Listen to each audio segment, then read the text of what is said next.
Oui, bonjour. Donc, on nous a chargé, Kumaran et moi, d'essayer de parler un petit peu des essais thérapeutiques et de leurs particularités chez l'enfant.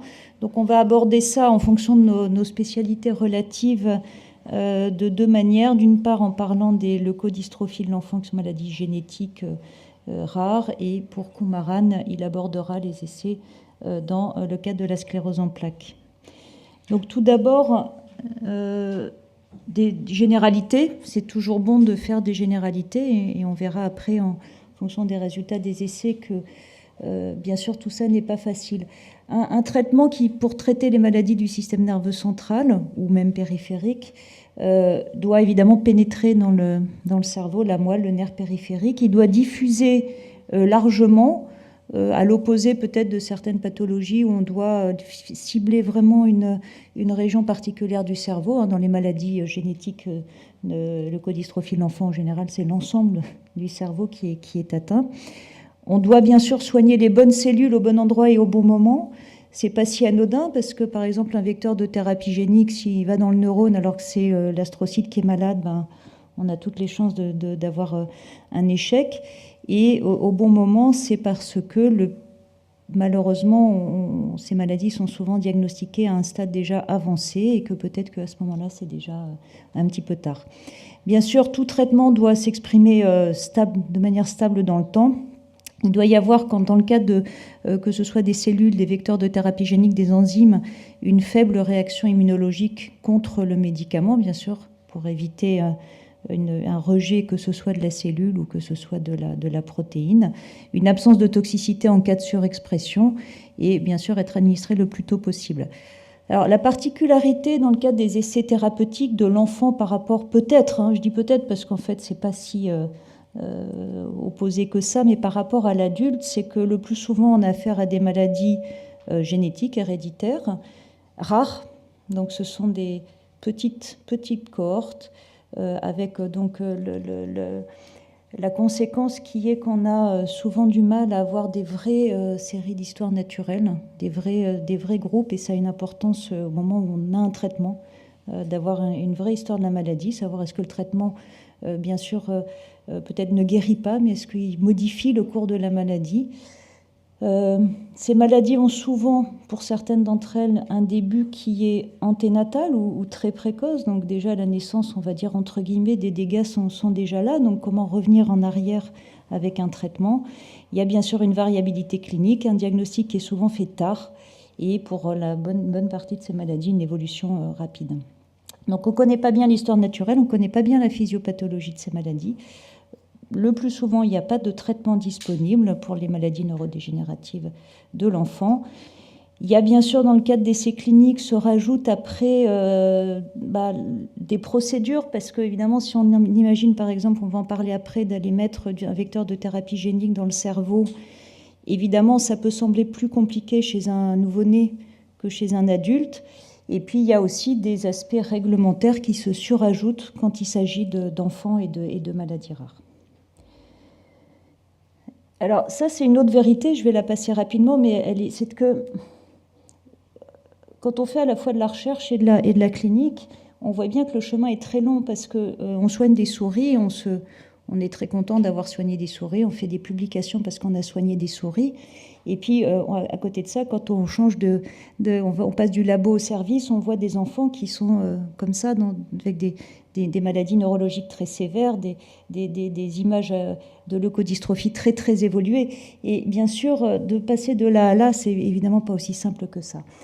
Le cerveau d'une souris, ça fait 400 mg. Le cerveau d'un enfant, ça fait 1000 grammes.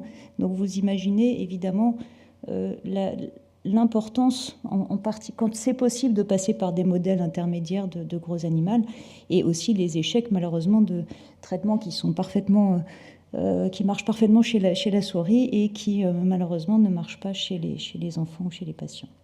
Donc très rapidement, les mécanismes cibles qu'on va pouvoir essayer de tester, eh bien, ça va être corriger le défaut génétique, donc ça c'est la thérapie génique, corriger le déficit de l'enzyme ou de la protéine, donc pour ça on va pouvoir essayer de l'administrer quand il s'agit d'une enzyme. on va pouvoir essayer de greffer des cellules souches hématopoïétiques, donc de faire une greffe de cellules souches hématopoïétiques avec une partie de ces cellules qui vont aller dans le cerveau remplacer les cellules malades. Et puis, on peut aussi envisager des approches de thérapie cellulaire. Et puis après, il y a toute une série dans ces maladies neurodégénératives et dans ces leucodystrophies, il y a toute une série de déficits de secondaires, de mécanismes pathologiques secondaires qu'on ne connaît pas bien, mais qui en général inclut un petit peu tout ce qui est sur la diapositive. Et donc, on peut envisager aussi que d'autres traitements moins spécifiques de la maladie puissent aider à l'améliorer. Alors, on va parler avec Kumaran globalement des essais thérapeutiques dans les maladies de la myéline de l'enfant.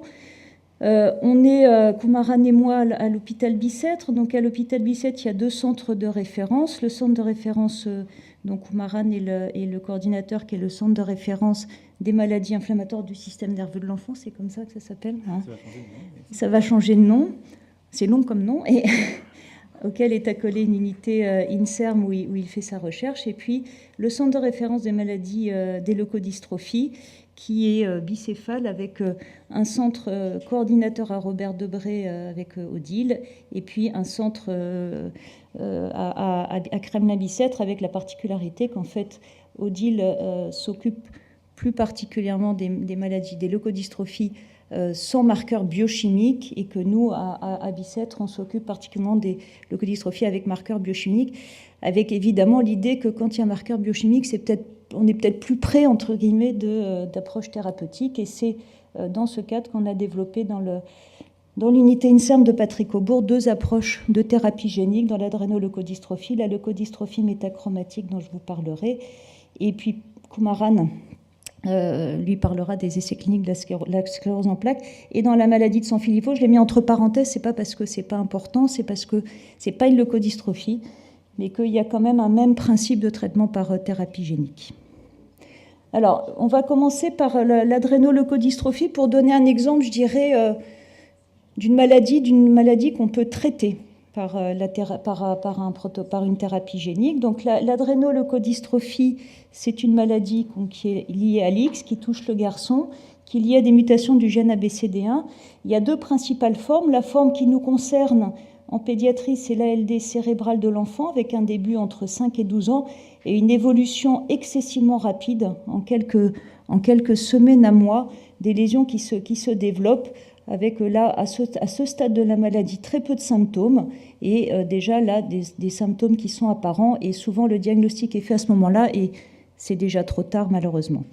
La forme de l'adulte, c'est une paraparésie spastique avec une atteinte médulaire, et éventuellement compliquée d'une atteinte cérébrale, et 65% des garçons vont développer une maladie cérébrale.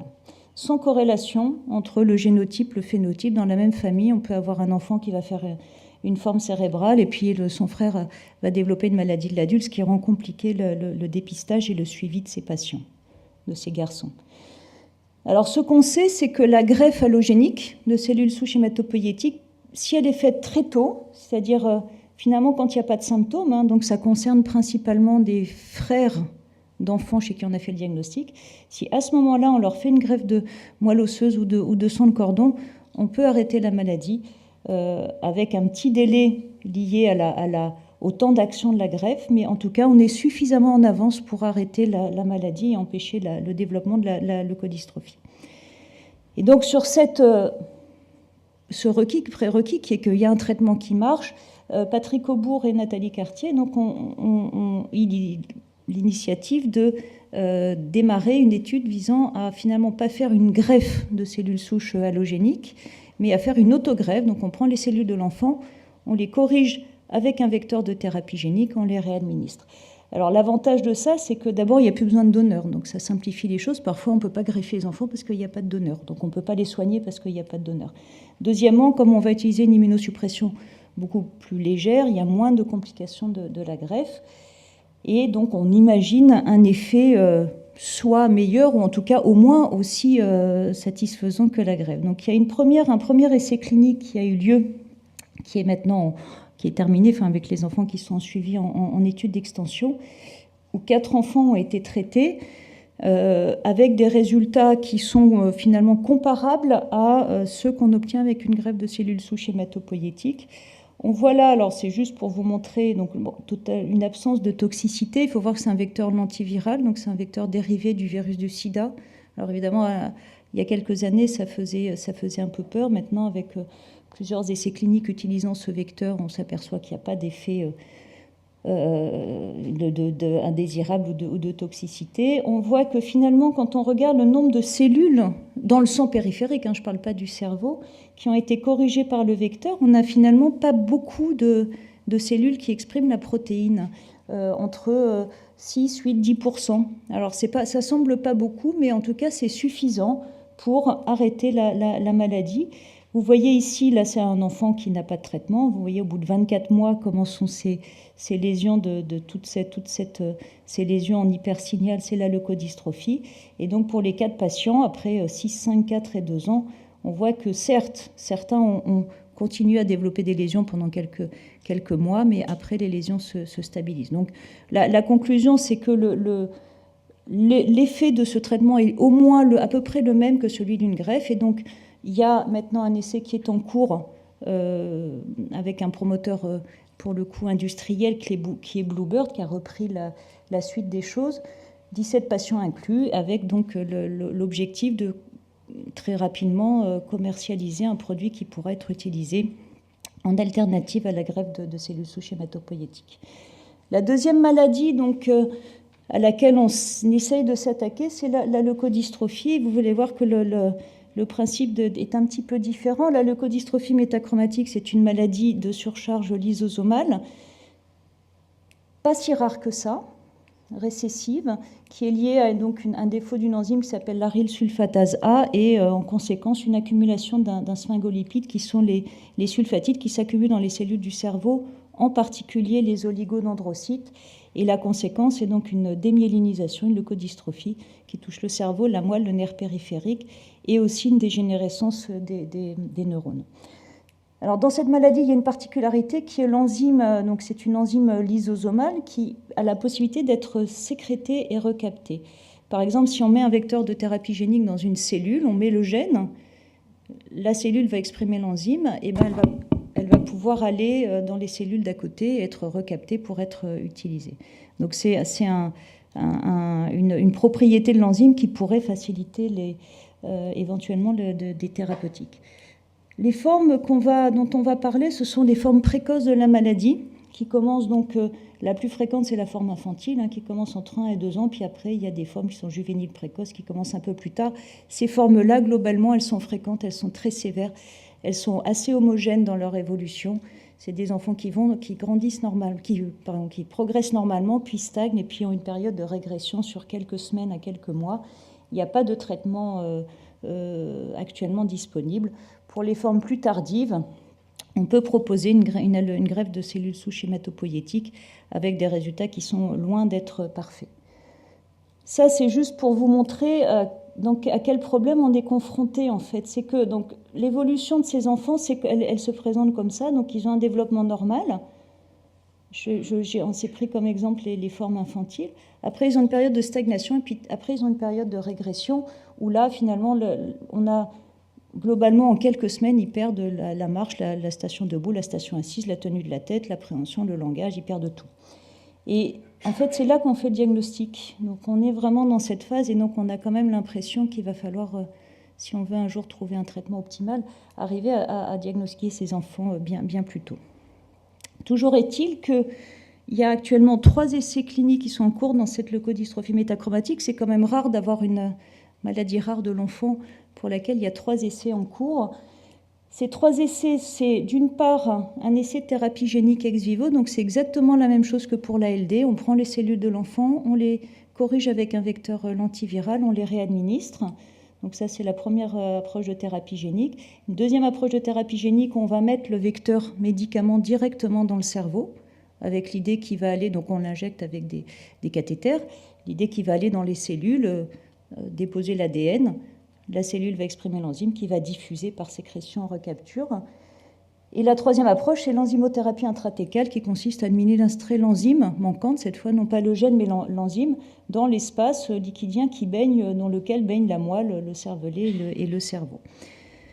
Alors en résumé, parce que c'est pas non plus des choses qu'on a le temps de détailler, très globalement, le premier essai dont j'ai parlé, qui est l'essai de thérapie génique par autogreffe de cellules souches hématopoïétiques, a montré que si on fait ce traitement avant le début des symptômes, donc chez des enfants présymptomatiques, on a des résultats qui sont positifs avec une maladie, une amélioration, en tout cas une absence de signes de la maladie ou des signes de la maladie qui sont minimes et atténués, mais uniquement chez des enfants donc présymptomatiques. Ça ne marche pas chez les enfants symptomatiques.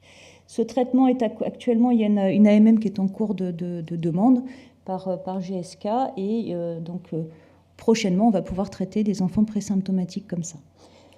Pour ce qui est de la thérapie génique intracérébrale, donc ça c'est un essai clinique qu'on a développé dans le laboratoire avec Patrick Aubourg, Nathalie Cartier et un neurochirurgien qui est Michel Zera, dont on reparlera après, qui a aussi été impliqué dans la mucopolysaccharidose. Donc globalement, on a inclus des patients qui sont soit des patients qui n'ont pas de signes cliniques, soit des patients avec des signes cliniques atteints de forme précoce.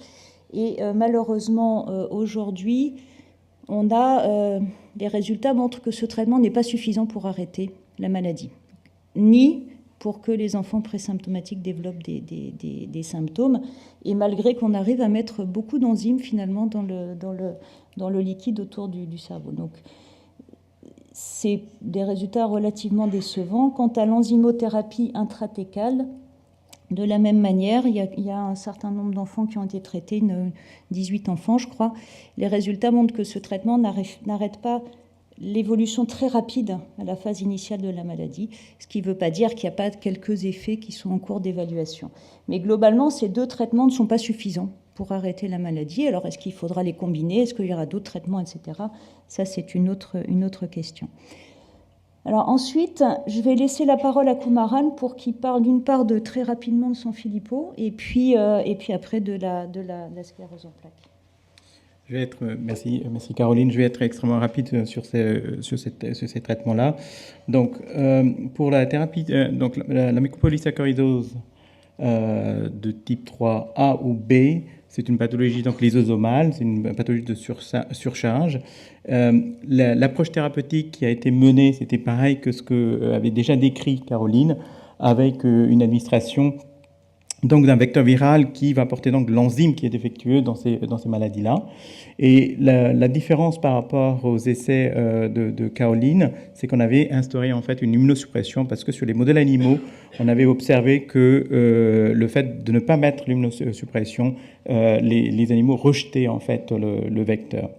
Donc l'idée de cette première étude, c'est une phase 1, c'était de voir si les enfants pouvaient tolérer et s'il y avait donc une sécurité d'emploi de ce traitement. Ensuite, la deuxième partie, c'était de voir si le traitement pouvait être éventuellement efficace chez ces patients. Les deux essais avaient inclus, encore une fois, c'est des maladies rares, 4 patients dans chaque essai. Voici vraiment les effets indésirables graves que nous avions notés. Il y en avait 6 pour l'essai MPS3A avec 50 suivis et c'est des effets qui n'étaient pas liés au traitement. Il y avait donc des vomissements et des troubles digestifs qui avaient motivé par exemple une hospitalisation, une deuxième hospitalisation qui était liée à un traumatisme crânien. Donc au niveau de traitement, tolérance du traitement et sécurité de l'emploi de cette approche, on n'avait pas vu beaucoup de difficultés. Ensuite, quand on regarde maintenant l'autre aspect qui n'est pas vraiment l'objectif primaire en fait de cette approche de thérapie génique, on n'a pas observé, on n'a pas réussi à stabiliser ou améliorer en fait l'évolution cognitive de ces patients pour la MPS3A. Et on avait observé que sur l'IRM, il continuait à avoir donc une évolution de l'atrophie. Par contre, on avait observé de façon transitoire une amélioration du comportement et du sommeil. Pour la MPS3B, ici vous avez donc tout ce qui est rouge, c'est les patients qui étaient donc en MPS3B, l'âge réel en mois, ici l'âge de développement en mois. Et en bas ici, vous avez donc les MPS3A. et en bleu, le développement normal de l'enfant. Ici, l'évolution naturelle, historique des enfants qui ont donc une MPS 3A. Quand on regarde ces courbes-là, l'essai MPS 3B, on voit que les enfants suivent en fait l'histoire naturelle de la maladie. Quand on regarde l'essai MPS 3B, on observe quand même que un ou deux patients sembleraient se stabiliser, voire être un peu plus au-dessus de l'histoire naturelle des enfants. Donc il y a quelque chose, mais pour l'instant, on pense aussi qu'on arrive à détecter les enzymes, mais comme l'a dit tout à l'heure Caroline, on a l'impression qu'on n'est pas complet en fait au niveau de nos approches. Peut-être qu'il nous manque quelque chose de supplémentaire. Je reviens sur les autres aspects, les autres pathologies, cette fois-ci des maladies inflammatoires dont on prend en charge en fait dans le centre, et en particulier la sclérose en plaques de l'enfant. Là, c'est encore une fois, c'est une pathologie rare, contrairement à la maladie d'adultes. Je vous ai mis un peu les chiffres. Chez les adultes, ça tourne aux alentours de 92 à 110 patients pour 100 000 habitants. Ici, vous voyez que c'est des chiffres qui sont moins de 1 pour 100 000 habitants. Ici, c'est une fréquence que je les avais mis un peu en extrapolant un peu les résultats de notre cohorte que nous avons comme suivi.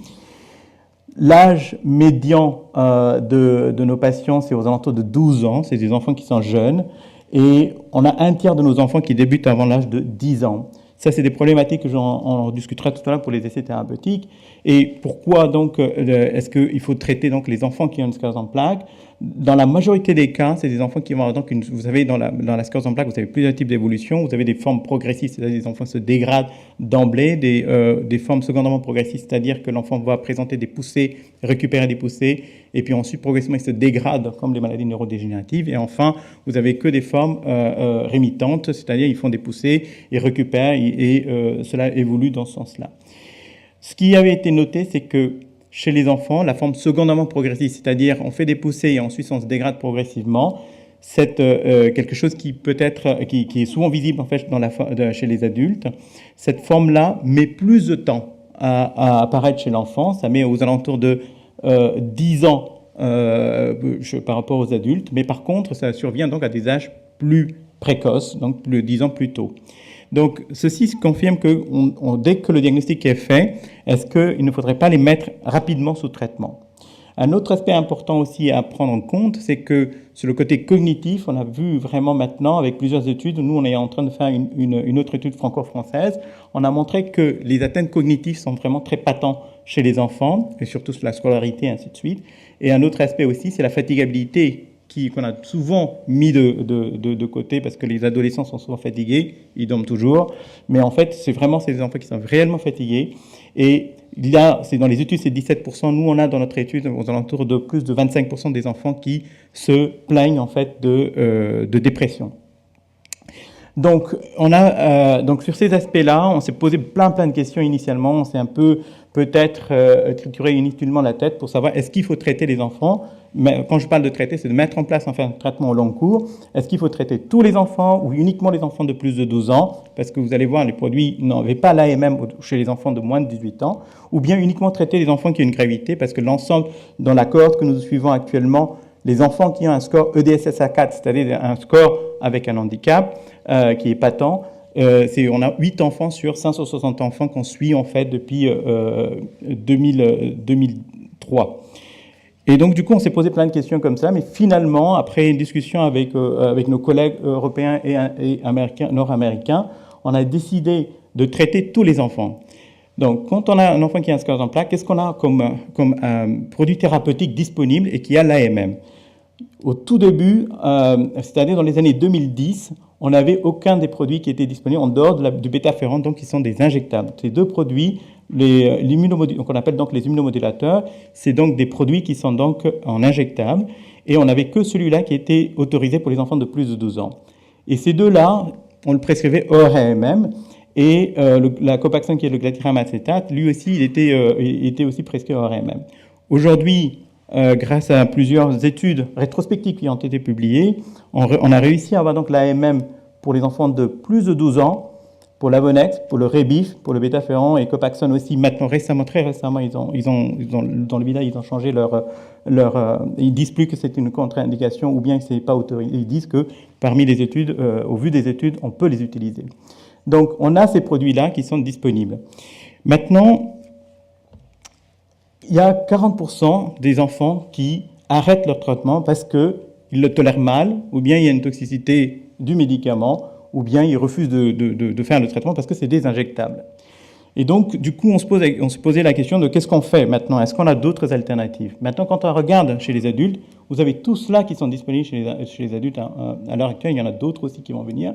Il y a surtout ces traitements oraux qui étaient disponibles. Alors, est-ce que nous, on avait le droit d'utiliser? Quand on avait posé la question au niveau des autorités de santé, ils nous ont dit, mais il faut faire des études. Et il faut faire des études alors qu'on a des traitements qui ont montré leur efficacité, ils ont montré leur tolérance et sécurité. Est-ce qu'il faut vraiment faire chez les enfants? Ils nous ont dit oui. Vous ne savez pas ce que vous dites que la sclérose en plaques est différente de l'enfant et différent sur le plan immunitaire par rapport à l'adulte. Donc, si vous voulez vraiment montrer qu'on peut utiliser, il faut faire donc des études. Donc, du coup, on avait donc commencé à demander des études, ce qui était donc disponible. Donc, qu'est-ce qu'on peut proposer? Donc, voilà les difficultés qu'on a eues initialement. Donc, encore une fois, comme l'a dit tout à l'heure, je ne sais plus qui tout à l'heure, donc encore une fois, nous, on utilise beaucoup les cartoons, peut-être aussi parce que c'est aussi un côté, alors que les enfants sont plus de 12 ans. Donc, dans les trucs, pour les enfants, il y avait plusieurs questions. Donc, est-ce qu'on propose des traitements aux parents ou bien à l'enfant? Et on s'est rendu compte que l'enfant va être un peu en difficulté, surtout quand les parents ne s'entendent pas, ou bien même quand les parents s'entendent, quand on propose en fait les divers essais thérapeutiques, parce qu'aujourd'hui, je ne propose pas un essai thérapeutique, ce qui donc facilite les choses. On propose plusieurs essais thérapeutiques en notre faveur. Et donc, du coup, le choix du traitement est quelque chose de difficile. Et ensuite, pour l'enfant, quand on parle de ces essais, mais entre nous déjà, il commence à imaginer plein de choses. Est-ce que l'essai thérapeutique, est-ce que ça veut dire qu'il ne peut plus manger? Est-ce que c'est des injections en intramédulaire ou autre? Donc ça pose aussi des difficultés particulières. Donc on avait un peu réfléchi à cela et puis plusieurs formes d'études sont sorties. Il y avait cette première étude qui est donc le tout premier essai dans la SAP pédiatrique avec un traitement oral qui est donc le Gilenya contre l'Avonex, qui est donc un injectable. Quand ils avaient proposé cette étude-là, on avait dit ça ne marchera pas, que ce n'était pas possible, parce que à la fois, c'était donc en double aveugle, c'est-à-dire que l'enfant devait prendre un traitement par la bouche et faire une injection une fois par semaine. Donc, quand on s'est dit, mais si on propose ça, les parents vont refuser, l'enfant va refuser, parce que c'est deux traitements à prendre, alors qu'on leur propose quelque chose plutôt pour améliorer et faciliter leur qualité de vie. Finalement, c'est un des essais qui a le plus marché. C'était à la fois intéressant de voir que, d'une part, les enfants étaient plutôt partants parce que c'était quelque chose, donc ils étaient vraiment participatifs, en fait, vis-à-vis dans cet essai. Et pareil aussi, les parents aussi ont joué le jeu et on a réussi à inclure, donc c'est un essai international, donc 220 enfants pour être exact. Et en France, on a pu inclure 18 enfants sur le plan national. Et un autre essai, c'était donc l'essai TerryKids qui va permettre aux enfants d'avoir donc le traitement Aubagio, qui est donc le teriflunomide. Et cette fois-ci, c'est un essai contre placebo. Là aussi, encore une fois, on était très réticents parce que proposer un traitement chez un enfant qui va avoir donc une maladie chronique et dire qu'il a un risque sur 3 de tomber sur un placebo, ce n'était pas quelque chose de facile. Et là aussi, j'étais assez surpris, mais encore une fois, c'était vraiment un groupe de patients qui choisissaient cet essai. C'était particulièrement les enfants qui ne voulaient pas entendre parler d'aiguilles. Et donc là, cet essai va bientôt se terminer parce qu'on a déjà réussi à inclure donc 100 patients sur le plan international.